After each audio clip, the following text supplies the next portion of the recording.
भारताने अखेर पहलगाम येथे झालेल्या दहशतवादी हल्ल्याचा योग्य तो बदला घेतलेला आहे। भारतीय सैन्याने पाकिस्तान आणि पाकव्याप्त काश्मीरमध्ये 9 ठिकाणी रात्री एअर स्ट्राईक केलेला आहे। पहलगाम हल्ल्यामध्ये निष्पाप पर्यटकांचा मृत्यू झालेला होता। त्याच्यानंतर भारत सरकारने आक्रमक पण संयमी भूमिका घेतलेली होती। पंतप्रधान नरेंद्र मोदी यांनी या हल्ल्याला चोख उत्तर दिलं जाईल असा इशारा पाकिस्तानला दिलेला होता। पाकिस्तानला धडा शिकवण्यासाठी इतका उशीर का केला जातोय असा प्रश्न विचारला जात होता। त्यावेळेस आपण आपल्या व्हिडिओच्या माध्यमातून सांगितलं होतं की सरकारकडून पूर्ण प्लॅनिंग करूनच योग्य ते उत्तर दिलं जाईल आणि आज भारताने पाकिस्तानवर तिथल्या दहशतवादी तळांवर ऑपरेशन सिंदूर अंतर्गत जोरदार हल्ला केलेला आहे। आज आपण माहिती घेऊयात या ऑपरेशन सिंदूरची। भारताने कसा स्ट्राईक केला, याच्यातून साध्य काय झालं, कुठे स्ट्राईक केला, आजसाठी काय काय सूचना आहेत आणि पाकिस्तानची प्रतिक्रिया काय आहे, या सर्व प्रश्नांची उत्तर आपण जाणून घेऊ। नमस्कार, मी अरुणराज जाधव बोल व्हिडिओवरती तुम्हा सर्वांचं अगदी मनापासून स्वागत करतो। पहलगाम हल्ल्याच्या 15 दिवसानंतर भारताने पाकिस्तान आणि पाकव्याप्त काश्मीरमधील 9 दहशतवादी तळांवरती एअर स्ट्राईक केलेला आहे। रात्री 1:30 ते 2 दरम्यान भारताने बहवालपूर, मुरिदके, बाग, कोटली आणि मुझफ्फराबाद येथे ऑपरेशन सिंदूर अंतर्गत एअर स्ट्राईक केलेला आहे।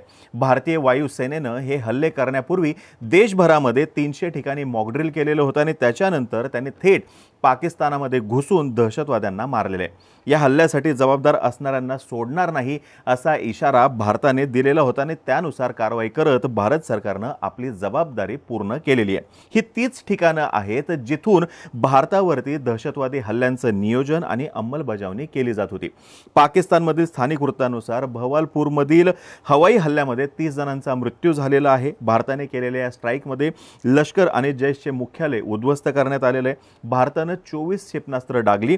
वृत्तसंस्था ANI ने सूत्रांच्या हवाल्याने सांगितलेलं आहे की पंतप्रधान नरेंद्र मोदी हे रात्रभर या ऑपरेशन सिंदूरवरती लक्ष ठेवून होते। इंडियन आर्मी आणि संरक्षण मंत्री राजनाथ सिंह यांनी भारत माता की जय म्हणत या संदर्भात पोस्ट सुद्धा केलेली आहे। पहलगाम हल्ल्यानंतर भारताने पाकिस्तानवरती जी एअर स्ट्राईक केलेली आहे त्याच्यामध्ये दहशतवादी तळांना मुख्य लक्ष करण्यात आलेलं आहे। त्याच्यामुळे पाकिस्तानची भंबेरी उडाली, कारण की अचानक हा हल्ला झाला।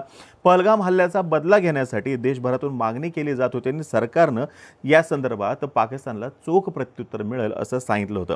या एअर स्ट्राईकमध्ये पाकिस्तानच्या तिथल्या दहशतवाद्यांच्या ठाण्यांना टार्गेट करण्यात आलेलं आहे, पण त्यांच्या लष्करी ठाण्यांना टार्गेट करण्यात आलेलं नसल्याचं भारताकडून स्पष्ट करण्यात आलेलं आहे। दहशतवादी तळांना संपवणं आणि दहशतवाद उखडून टाकणं हा या स्ट्राईक मागचा हेतू असल्याचं सांगण्यात आलेलं आहे। या हल्ल्यानंतर पाकिस्तानने लाहोर आणि अनेक एअरपोर्ट बंद केलेले आहे। भारतीय सुरक्षा दलांनी केलेल्या या हल्ल्यामध्ये ब्राह्मोस मिसाईलचा वापर केला गेला, तसंच राफेल आणि सुखोई या लढाऊ विमानांचा वापर केला गेला असल्याचं सांगितलं जाते। आता ब्राह्मोस मिसाईल जी आहे ती प्रिसाइज टार्गेटिंगसाठी ओळखली जाते, म्हणजे ज्या ठिकाणी टार्गेट निश्चित केलेले बरोबर त्याच ठिकाणी ही मिसाईल स्ट्राईक करत असते। या हल्ल्यानंतर पाकिस्तानने LOC वरती जोरदार गोळीबार सुरू केलेला आहे।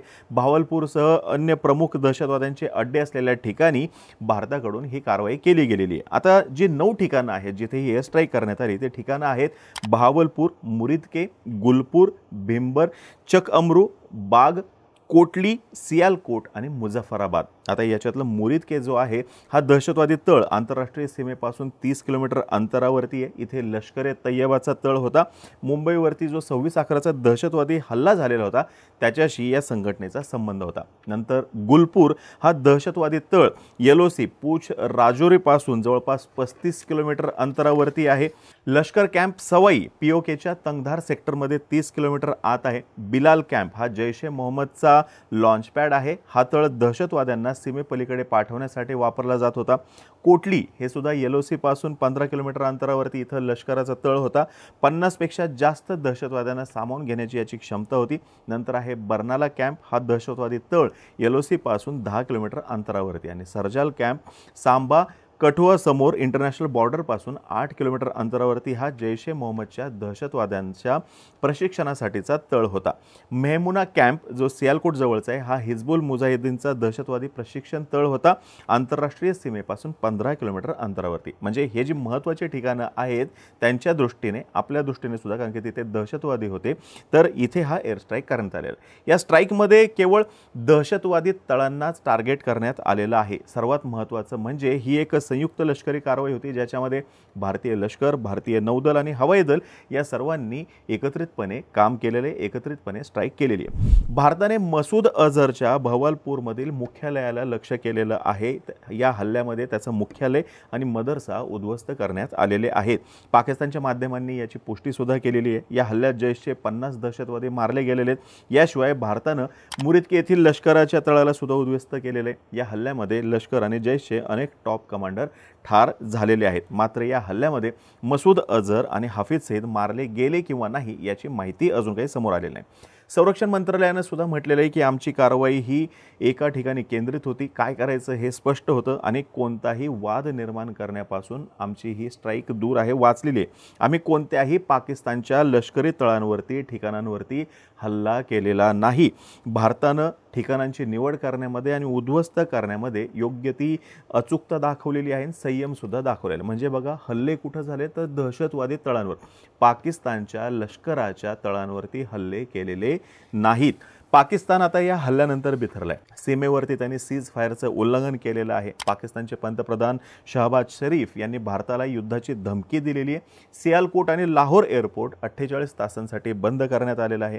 पाकिस्तानमध्ये इमर्जन्सी घोषित करण्यात आली आहे, तर पाकिस्ताननं सकाळी 10 वाजता महत्त्वाची बैठक सुद्धा बोलवलेली आहे। पाकिस्तानी माध्यमांनी दावा केलेला आहे की या हल्ल्यादरम्यान पाकिस्तानी सैन्यानं 5 भारतीय लढाऊ विमानं पाडलेली आहेत। मशिदींनाही लक्ष्य करण्यात आलेले। पाकिस्तानने नियंत्रण रेषेजवळील भारतीय चौक्या उद्ध्वस्त केलेल्या आहेत, पण या सर्व गोष्टींमध्ये 0% तथ्य आहे।